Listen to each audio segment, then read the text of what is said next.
they can make it up as they go. I mean, they can just make it up as they go. Can I ask you what specific charges did they put on this individual at the time? You didn't file a form. Yeah, there was some obscure franchise law in California where you were supposed to file a one-page form to the Secretary of State and pay $50. That was the crime. And that carries a sentence? Well, of the other 100,000 people who have committed that crime, nobody's ever been arrested on that. But my partner spent 2 years behind bars on that. Yes.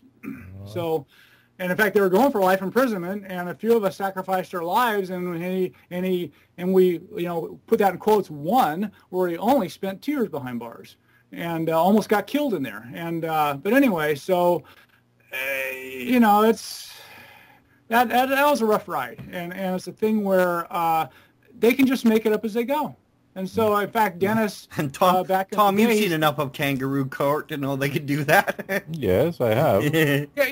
In fact, Dennis, the law they got him on, he said it was kind of one of these red tie on a Tuesday laws, to where they outlawed wearing a red tie on a Tuesday, and you're in a sea of people wearing a red tie on a Tuesday, but you're the one they put in prison for it, and that's essentially what happened. And it was, it was pretty high profile, pretty brutal stuff, and in fact, to this day, and you'll never hear him admit it, but that was a pretty legendary, because we didn't give up. We didn't just roll over and play dead. It was a pretty high-profile, bloody battle that Ventura County has never forgotten, and has back since then, But it was nasty. Was there a lot of media involvement in that? Oh God. You're on the evening news, and it was big. It was big. And in fact, how were they managing to do such a thing when the media got involved? What do you mean? Like, I mean, if it was a trumped-up charge of something Mickey Mouse like that, how did they manage to push through it without the media and the people? Oh no, the media's part of it.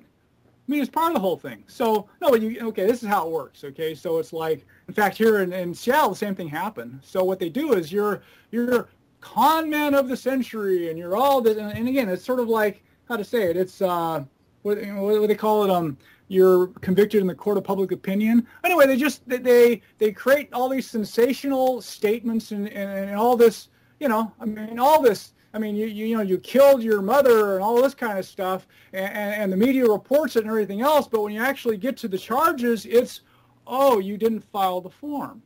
But that's not the part that the media doesn't tell that part of the story, So anyway, it's I gotta see how it works, and so the media is a propagandist. I mean, the media is a part of the system, like, completely, Oh, no doubt. And in fact, the local paper, the reporter, I mean, he was a stenographer. I mean, the sheriff's department was basically telling him what to write, and he dutifully just, parroted everything they told him to write. I mean,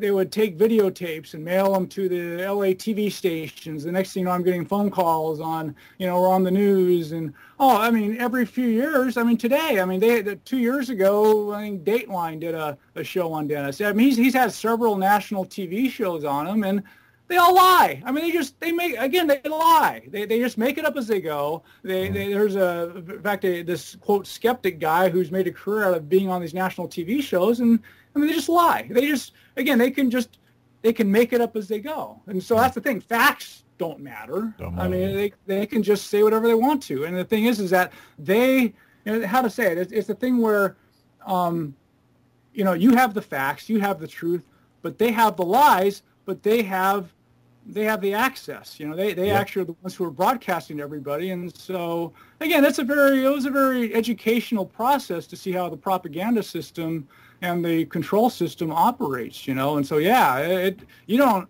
it's like you didn't file a form, and then you're splashed all.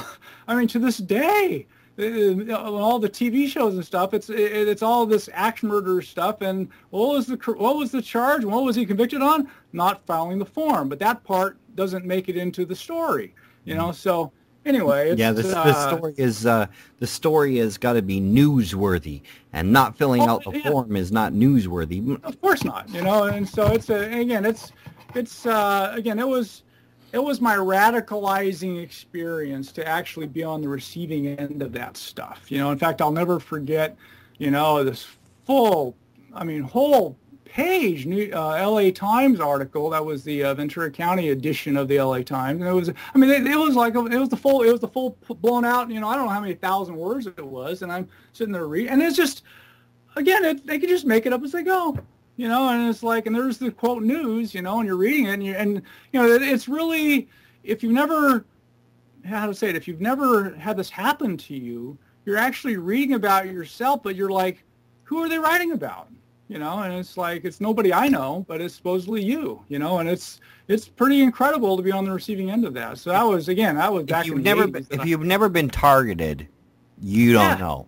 You have no idea. That's right. If you've never been targeted, you got no idea, you know, and unfortunately, most people have never been targeted, so they have no idea what you're talking about. And even when you know, let them, in fact, one of my frustrations over the years is people who think they're going to go scale the free energy ramparts, and they have I mean, nobody's ever gotten within, you know, 1,000 miles of the dragon, you know, before they get charred, you know, and they think they're going to go and sneak up on them or scale the ramparts, and they've never even, their armor doesn't even have a scratch on it yet, you know, and I just, you know, and you know what? They don't want to hear it. You know, it's kind of like trying to tell an 18-year-old, you know, boy what a battlefield's like, you know, It's like, if they don't know. You're trying to tell them, look, do you see that field over there you're about to walk through? It's full of mines. Exactly. And they just go, no effect on me. You know, I wonder if test was like that when seeing Jake Morgan. Yes, and over the years, I keep seeing the aspirants all like thinking they're going to just, you know, dance across that minefield. And I pretty much said, you know, I hope you don't mind, but I don't want to look, you know. And so I really don't keep up on that stuff much anymore, just because, I mean, other people have done this. Other people have cataloged all the casualties of the minefield, and I pretty much, I'm doing something different, you know. And again, I've been there, done that. I've seen the, you know, I've had to cart the corpses off and stuff, and I've done that. But it's a thing where, and I pretty much said, I don't think that's a productive game to play, you know. And in fact, and again, I am, how to say it, the people who actually do have some idea what they're getting into, and they're doing that, I got nothing but respect for them. You know, it's like, wow. And I know what and if they have any idea what they're getting into, they have a hell of a lot more courage than I do, you know. And there are some people doing that. I mean, Dennis is still trying. I mean, it's like, in fact, both times when he got out of incarceration, I mean, both times he was behind bars for a year, right? And I meet him like immediately after coming out both times, and his first response was, well, that didn't hurt much, and it was educational. I'm going right back at it harder now, and I'm just, my jaw's hanging on the floor, you know. And it's like, wow. So there's people like that, but there aren't many, you know. Right. And for people that are doing that, I've got nothing but respect for them, you know. And at the same time, it's, you know, it's just, that's hard, man. That's some hard stuff to watch lives get destroyed. I've seen a lot of lives wrecked. I've seen lives prematurely ended. That's not fun, you know. And so I pretty much decided that I can't do that anymore, you know, because it's, you know, Indiana Jones can do that, but you know, he wears out a few sidekicks, you know. I guess it's similar to the people working in the anti-gravity field or inverse gravity, whatever you want to call it. And coming up with those sort of devices. We had a physicist on the show, Stoyan Sarg, who's basically done lab work. And he's not he knows about theory, but he's more of a lab guy, a lab physicist. And he wants to do it in the lab, working with the plasma, and have an effect, and, you know, do the numbers and make sure that, film the effect and make sure it's happening. He's done it. Tom's witnessed it. He's seen the experiment. And these sorts of people, you know, they're out there and they're doing the work, but he needs like $200,000 to get the amount of power that he needs I hear you. To do the next level of the experiment. And it just doesn't show up. Well, and again, he is being watched. I mean, he's being surveilled, and I mean, I tell you, they literally have kind of their manual, their playbook, right? And this guy is, and let's just say that, I mean, I'm not kidding. It's like they got him on their little radar, and he's at level 2. Right. And they're like, okay, well, and we can let him get to level 3, and if he gets to level 4, then we're going to have to maybe do something. I mean, that's literally the way it works, you know. And so, anyway, I mean, you just gotta you play those games. You are on the radar, and if you get very far along, you will start to see. And again, I'll tell you, the people I know that have, even in my own situation, it is such a science that they have. Is that if you've been suppressed and messed with, most of the time, you don't even realize what they did. Okay? It's not until 10 years later that you realize that, oh, that, you know, I had that heart attack, you know, that almost killed me, and now I'm realizing that it was induced, you know, or, I mean, this is, it's a very subtle game they play. And in fact, the thing is that the reason it's so subtle is that so it can't all be, you know, how to say it, it can't be obvious. It can't be obvious. It's a very subtle game they play. So well, there's also, I mean, there's also the legal way. Pardon? They can take you. There's 100 different ways they can take you out legally. Yes, they. I'll tell you, getting violent. That's like way. If they don't do it till you're up to a level 7 or 8. Okay, before they have to get violent. Okay, that's kind of, you're getting close. You're getting close enough to the end game, the end zone, where now they have to really start getting active. Okay. And in fact, there was Eugene Malov. In fact, we had this energy conference in 2004. And in fact, he was the first speaker. In fact, most of the energy movement more knew him. And the week after we lined him up to be our first speaker, he was murdered. You know, and even today, it's still an unsolved crime. And Bearden and Greer, both pretty much, they've said it publicly. I mean, it's like he was made an example of. You know, and it's like. And and there was enough strange stuff happening during that time that I don't think I'll ever buy the random crime angle of his death, you know, and so, but however, today it's still an unsolved murder, you know, and so, and I think that those are unusual anymore. I think we have enough cases in history.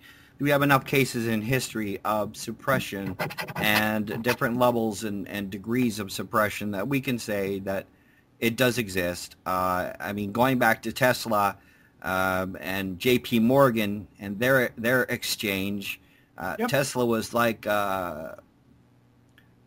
innocent in a way, whereas when it comes to the business mind, and a brilliant man, absolutely brilliant, but when he thought that J.P. Morgan was going to give away energy for free, he thought that this was going to be received with a hug and a handshake. Well, yeah, and that's, again, Sparky Sweet mailing off these working prototypes of his device, thinking he was going to get a ticker tape parade. And in fact, that is the how to say it. When the guys who run the world, the guys who are watching this, as soon as they see some inventor applying for a patent, they know that, I mean, that's kind of like the standard play. They go back to, okay, I mean, they stick some flunky on that one because he's already done.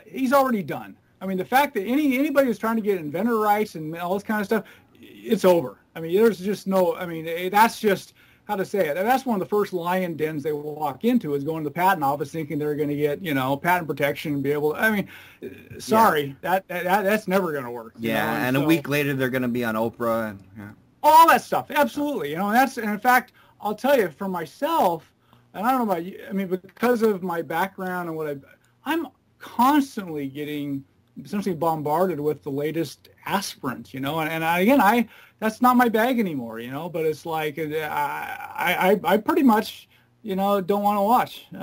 I'm trying to do something else. And I said, you know, but when I hear, I see these news shows of some guy in his garage and he's got some buddy who thinks he can raise some money, and again, I don't even know what to say. You know, it's just like lamb to the slaughter.